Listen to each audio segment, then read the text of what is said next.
Pequena vida de Santo Antônio de Lisboa. Não podemos culpar os historiadores antigos por nos transmitirem tão escassas informações sobre a família e sobre a infância de Santo Antônio. Não podemos pretender que tivessem a nossa mentalidade e a nossa curiosidade. Tratando-se de um santo, pouco lhes importavam os menores marginais, as datas precisas, os lugares onde ele tinha residido, os seus parentes, os traços físicos, ética. Num santo, eles viam somente o eleito de Deus, o homem de fé e de extraordinária virtude, as obras cumpridas para a glória de Deus e para a elevação dos homens. Um santo não é apenas uma personagem histórica, mas um arauto da verdade e do amor, no qual Deus se compraz e do qual os homens se orgulham como um dos seus melhores representantes. Eis o que podemos deduzir das escassas informações que nos deixaram os escritores do seu século, a propósito de Antônio. Nasceu em Lisboa, em 1195, primogênito de uma família nobre, poderosa e rica. Os seus parentes o destinaram para os estudos. Queriam fazer dele um magistrado ou um bispo. Mas o pequeno, que na pia batismal recebeu o nome de Fernando, começou logo a desiludir as suas esperanças ambiciosas. Amava intensamente a oração. Uma pitoresca lenda conta que um dia, na Catedral de Lisboa, enquanto orava, escorraçou o demônio traçando um sinal da cruz sobre uma pedra. Religioso e sacerdote Fernando cresceu, tornou-se um belo rapaz. Cresceram também as ansiedades dos familiares, diante de uma adolescência, que não partilha dos seus projetos de carreira mundana. Fernando terá uma vida breve, provavelmente já o prevê. Em vez dos 100 anos do seu homônimo Antão, ele tem à sua disposição somente 36. É precoce e tem muita pressa. Chegado aos 15 anos, depois de ter rezado e refletido, deixa o seu rico palácio, deixa os seus familiares e enclausura-se no mosteiro de São Vicente de Fora, em Lisboa.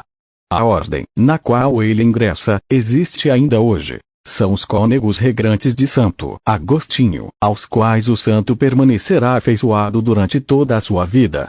A eles deve a sua formação intelectual, que o torna um dos eclesiásticos mais cultos da Europa dos inícios do século XIII. Mas o mundo por ele abandonado tão bruscamente, volta a insidiá-lo também no mosteiro.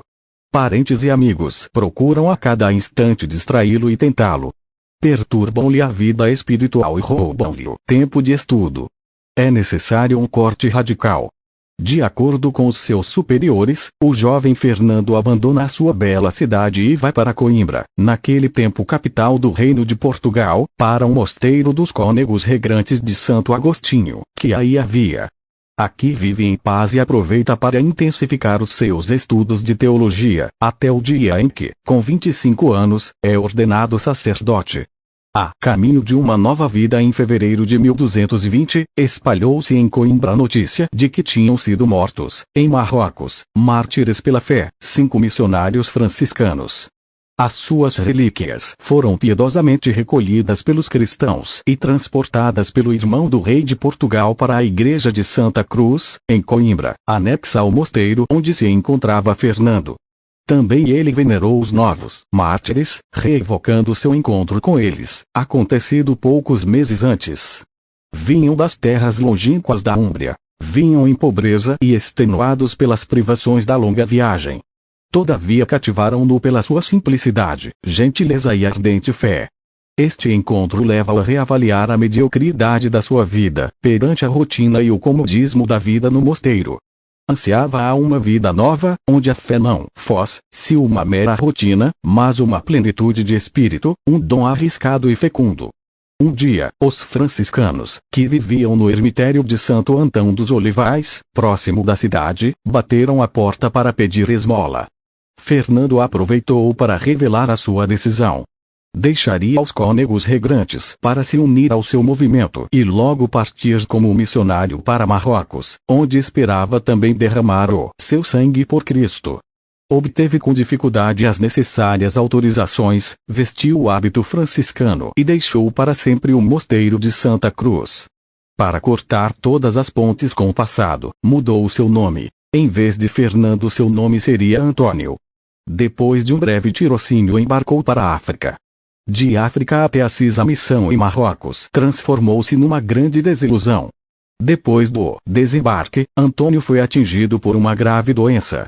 Em vez de estar nas praças a pregar Cristo, teve que ficar na cama, atingido pela febre e malária. É o falhanço do seu generoso sonho de apostolado e martírio. Só lhe resta uma escolha, o caminho do verdadeiro crente: render-se à vontade de Deus. A um caráter ardente como o de Antônio, o grande ato de fé deve ter-lhe custado muito. Mais tarde, na meditação e na oração, o Espírito ter-lhe-á feito entender que em África tinha mesmo sofrido um martírio. Não pela mão dos sarracenos, mas pela sua entrega ao renunciar ao seu nobre projeto, para seguir humildemente a vontade do Senhor. Antônio diz adeus à amada terra de África e toma o caminho de regresso a Portugal. Todavia Deus está de novo no seu caminho, para lhe mudar de rumo. O navio, levado por ventos contrários, é arrastado até as praias da Sicília. Doente e vivendo uma crise interior, Antônio desloca-se a Assis, onde encontra São Francisco, no Pentecostes de 1221. Com o fascínio da sua encantadora santidade, o poverello influi profundamente sobre o desconhecido discípulo, dando-lhe outra vez paz e luminosidade interior. De Assis, Antônio foi conduzido até a Romagna, no eremitério de Monte Paulo, no distrito de Forlì. Para fazer o quê? Para se tornar no homem que fala com o Senhor, de amigo para amigo. Para ser um santo de Deus. Primavera da Igreja. Deus tem as suas horas e os seus planos, que muito raramente estão de acordo com os nossos relógios e com os nossos projetos. Em poucos meses, Antônio tinha dado a volta ao mundo. Naquela altura pensava-se que o mundo se restringisse ao redor do mar Mediterrâneo, de Coimbra até Marrocos, da Sicília até a Úmbria, até o perdido eremitério de Monte Paulo. Lá em cima parecia esquecido e sobretudo estava contente por se ter esquecido de si mesmo. Esta é a melhor libertação. Antes de ir pregar aos outros, o Senhor quis que ele se convertesse no íntimo de si mesmo. Tudo é nada, se não aspirarmos sinceramente à santidade. Mas, um dia, Antônio foi a Forlì para uma ordenação sacerdotal. Acontece, porém, que faltou o pregador oficial, por isso encarregaram-no de dizer algumas palavras. Antônio não pode esquivar-se ao convite do superior e fala. É a revelação do seu talento e da sua qualidade de pregador. A partir daquele dia, é enviado a percorrer todos os caminhos de Itália e de França para levar a todos os cristãos a boa nova do Evangelho.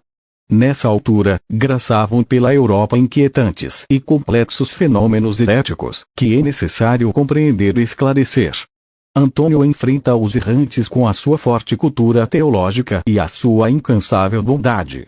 Há grandes abusos dentro da Igreja, politiquices, decadência moral e indiferença. E Antônio oferecerá o seu precioso empenho para a elevação e a edificação dos cristãos. Na cidade de Arles, em 1224, São Francisco aparece, durante um seu sermão, a abençoar a ação apostólica do seu filho predileto.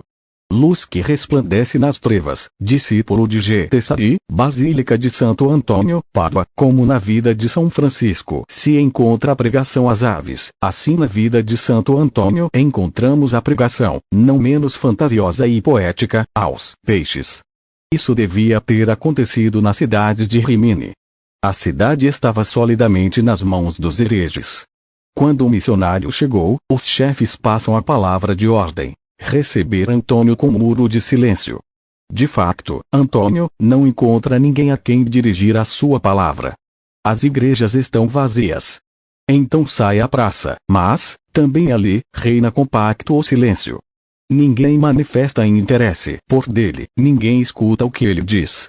Caminha meditando e rezando. Quando chegou ao lugar em que o rio Marichia deságua no mar Adriático, debruça-se sobre o mar e começa a chamar o seu auditório. Vinde vós, ó peixes, a ouvir a palavra de Deus, dado que os homens soberbos não a querem ouvir. E os peixes emergem da água às centenas, aos milhares, ordenados e palpitantes, para escutar a palavra, de exortação e de louvor. A curiosidade dos hereges é mais forte do que a ordem recebida pelos chefes. A curiosidade segue em si a maravilha e o entusiasmo. As emoções experimentadas levam muitos ao arrependimento e ao regresso à fé católica. Provavelmente trata-se de uma grandiosa lenda, mas que importa?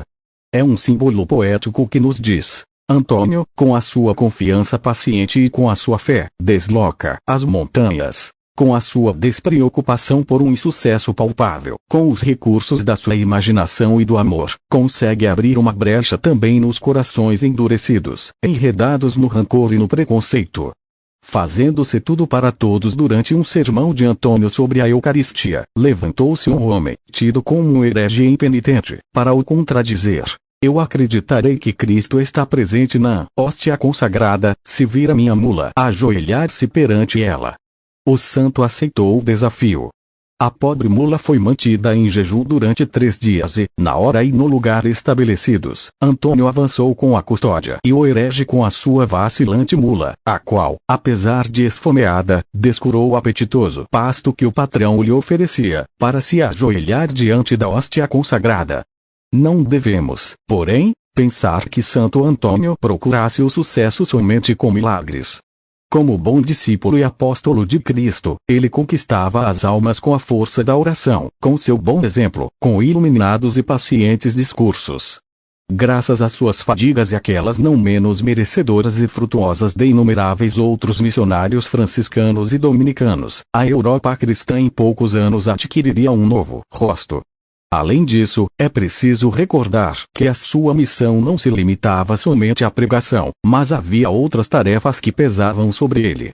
Teve cargos de dirigente no seio da ordem franciscana, nomeadamente o de superior dos frades da Itália do Norte. Foi o fundador dos estudos teológicos da sua ordem e ensinou em Bolonha, Montpellier, Toulouse e Pádua. Nos poucos momentos de tempo disponível, compilou as obras que lhe mereceram, pela profunda sabedoria, o título de doutor da Igreja. Ministro da Reconciliação. Para fazer uma ideia de como eram os dias de Santo Antônio, cheios de trabalho, é suficiente relatar as palavras de um seu contemporâneo. Pregando, ensinando, escutando as confissões, acontecia-lhe chegar ao fim do dia sem ter tido tempo para tomar alimento. Aos milhares acorriam de todos os lados para ouvir os seus sermões e todos se apressavam a confessar-se. O seu cristianismo não era adocicado e bonacheirão, mas coerente e austero. Isso, porém, não desencorajava os penitentes, que a ele recorriam como a um herói que incita a virtude. Horas e horas de confessionário, até reduzir-se a um farrapo. Recobrar as forças à pressa, escasso repouso, saúde em mau estado, já desde os tempos de Marrocos. Não é de espantar que, conduzindo uma tal vida, tenha morrido somente com 36 anos.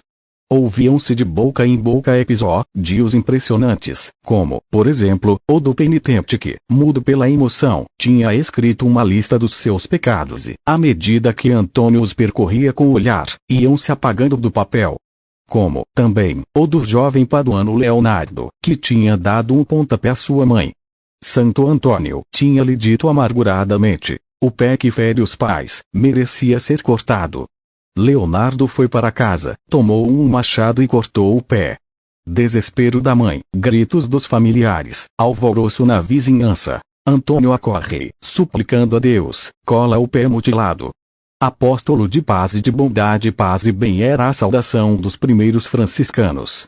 Paz e bondade entre o poder civil e a autoridade religiosa. Paz e bondade entre as classes, laceradas pelas facções e pelas guerras. Paz e bondade entre os diversos municípios, comune, que os interesses e o orgulho impeliam a guerrear-se sem interrupção. Paz e bondade dentro das paredes de casa, onde às vezes a discórdia e a maldade tornam o ar irrespirável e a vida um tormento. Antônio gozava de grande prestígio pela sua santidade, pela fama dos milagres atribuídos à sua pessoa, pelos dotes de afabilidade e de equilíbrio, que brotavam da sua multiplatividade. E, portanto, natural, que muitas famílias, em situações difíceis, pedissem a sua ajuda e a sua intervenção para ultrapassar as suas crises. Nunca saberemos a quantos lares ele tenha dado assistência, confiança, paciência e harmonia. Quantos dramas tenha esconjurado ou pelo-menos mitigado. Quantos casos dolorosos tenha aliviado com a sua palavra de fé e o seu convite a sair das garras do egoísmo, da vingança e do rancor. Tradições que chegam até nós sob a forma de lenda, falam-nos de admiráveis intervenções operadas pelo santo. Por exemplo, uma vez mandou falar um bebê, para certificar publicamente a inocência de uma mãe, injustamente suspeitada pelo marido ciumento. Outra vez, curou milagrosamente uma mulher a qual o marido, no ímpeto de ciúme, tinha ferido de morte. Contra a tirania do dinheiro é um pouco difícil para nós que vivemos uma sociedade tão diferente, fazermos uma ideia do trabalho de um missionário na Idade Média. Quando ele entrava na cidade, podia-lhe acontecer de tudo, das querelas dos partidos políticos aos conflitos com o clero, dos litígios de família às dúvidas dos intelectuais, das condições nas prisões aos estatutos administrativos, tudo se concentrava sobre ele. Antônio teve que adaptar-se a fazer um pouco de tudo, tendo em conta a vida concreta das pessoas, de modo que o evangelho pudesse penetrar, animar e transformar as pessoas e as estruturas. Numa altura em que a maior parte das pessoas viviam de agricultura, do pastoreio e da pesca, só uma minoria se ocupava em atividades artesanais e de comércio, abrindo caminho para o desenvolvimento econômico da Europa. Estava-se a criar, em algumas zonas da Itália mais desenvolvidas, uma espécie de economia pré-capitalista, que chegaria a notáveis dimensões no século seguinte. Havia um pequeno e ativíssimo mundo de negócios, o dinheiro circulava, nasciam os primeiros bancos, e, ao mesmo tempo, iniciavam-se as primeiras concentrações de capitais e a atividade dos usurários. Foi contra estes últimos, temidos e odiados usurários, que o nosso santo combateu a sua batalha de homem do Evangelho. É famoso o milagre que ele realizou quando, chamado a pregar durante o funeral de um agiota, mostrou que o desgraçado tinha o seu coração não no peito, mas no seu cofre, no meio do seu adorado dinheiro.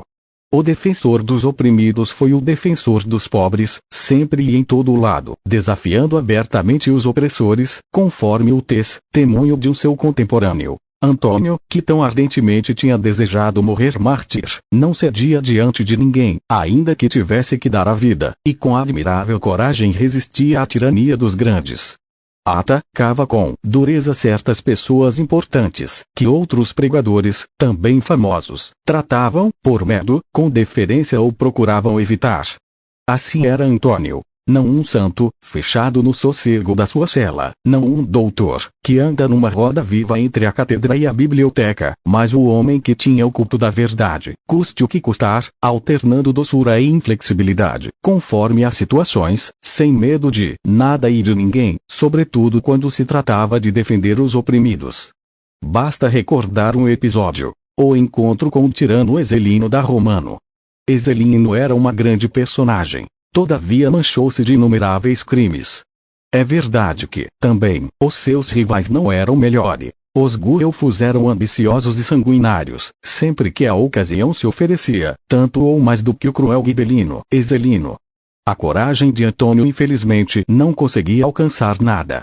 O tirano ficou um pouco impressionado, mas as motivações da política voltaram a sufocar as razões da bondade e da justiça.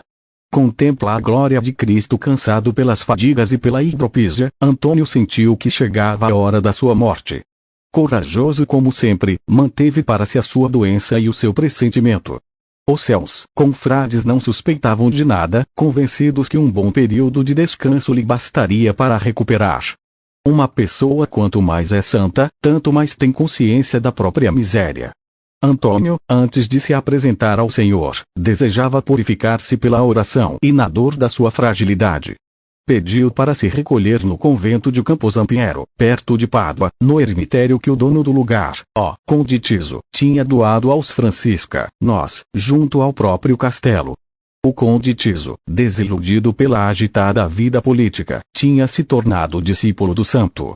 Passeando pelo bosque, Antônio viu uma majestosa nogueira e teve uma ideia toda franciscana: construir em cima da nogueira, entre os nodosos ramos da árvore, uma espécie de pequena cela.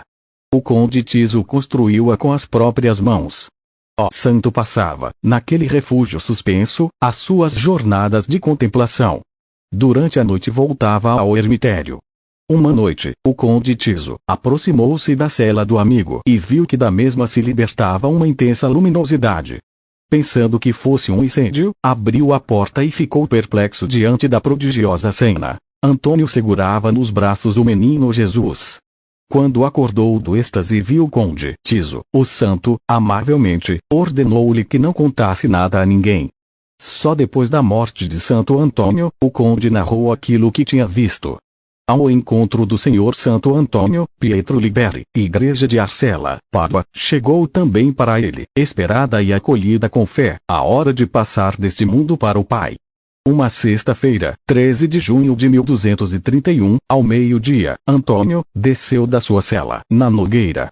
Mal se tinha sentado à mesa, teve um ataque cardíaco e teria caído por terra, se os irmãos não o tivessem amparado.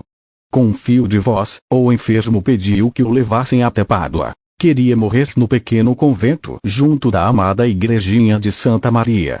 Um lavrador pôs à disposição o seu rústico carro. O santo foi aconchegado da melhor maneira possível e o carro pôs-se lentamente a andar, acompanhado pelo confrade Frei Lucas. O dia estava a declinar, quando Antônio chegou às proximidades de Pádua. Os frades persuadiram-no a parar em Arcella, no pequeno convento, onde estavam instalados os capelães ao serviço das irmãs Clarissas. Foi numa modesta cela, que ainda hoje religiosamente se conserva, que o Antônio foi ao encontro do Senhor. Esgotado, mas lúcido, quis receber o sacramento da reconciliação, a Santa Eucaristia e o óleo dos enfermos. Em seguida, com a voz que lhe restava, entoou o cântico à Virgem, ó gloriosa Rainha, exaltada sobre as estrelas. Com os olhos luminosos, o santo fitava diante de si. O que é que vês? Perguntou o Frei Lucas. Vejo o meu senhor, murmurou o santo moribundo. A agonia foi brevíssima, o trânsito leve e sereno. Apagava-se, assim com 36 anos de idade, um dos maiores apóstolos de Cristo e do Evangelho. O santo de todo o mundo, o corpo do homem de Deus, foi transportado de Arcella, cumprindo o seu último desejo, até a pequena igreja de Santa Maria. Toda a cidade acompanhou em luto o funeral. Na mesma tarde, sobre o túmulo de Antônio começaram os milagres. A fama de Antônio espalhou-se rapidamente, chamando até Pádua grupos de peregrinos das zonas mais longínquas. Os milagres continuaram a ritmo acelerado. As autoridades da igreja interessaram-se imediatamente pelo sucedido, desde o bispo de Pádua, Jacopo de Corrado, até o Papa Gregório IX, um e outro amigos pessoais e admiradores de Antônio.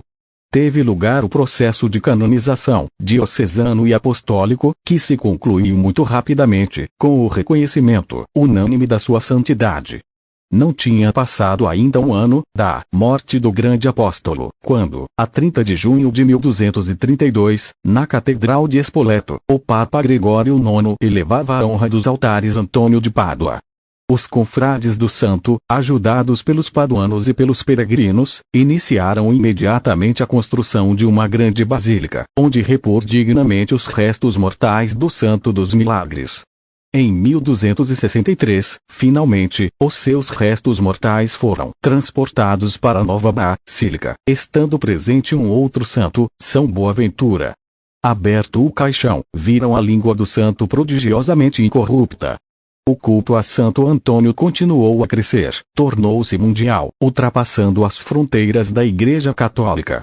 Hoje não há povo que não conheça Santo Antônio, não há crente que não o venere. Sobre todos desça a sua